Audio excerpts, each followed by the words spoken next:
Mr. Python, how do volcanoes erupt and form? Well, that is an interesting question. Earth has several layers under its crust. The layer between Earth's superheated core and thin outer layer, its crust, is called the Earth's mantle.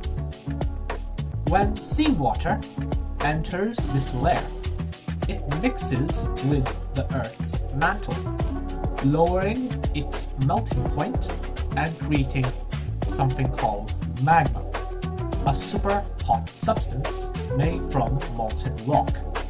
The magma stays under the crust due to an equilibrium of geological factors. One is the weight of the crust acting on the magma, called lithostatic pressure. Second is the resultant equal opposite force applied by the magma on the crust, called magma static pressure.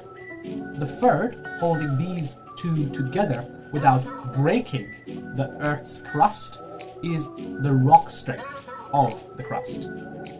If this equilibrium is off-balanced in any way due to a decrease of lithostatic pressure, maybe from a landslide, or an increase in magma static pressure, the magma would break through the crust and shoot itself out of the surface due to the amount of pressure created, creating a volcano.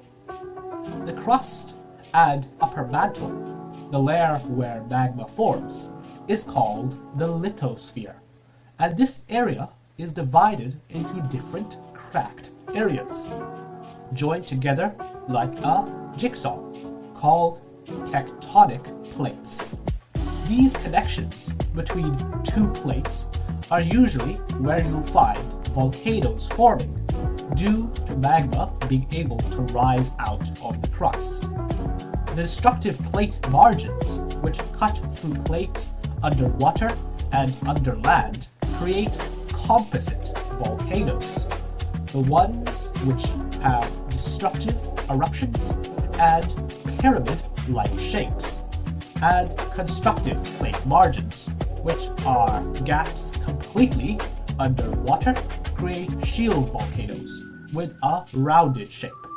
Most of the world's active volcanoes are found at the plate margins of the Pacific Plate, called the Ring of Fire. And now you know.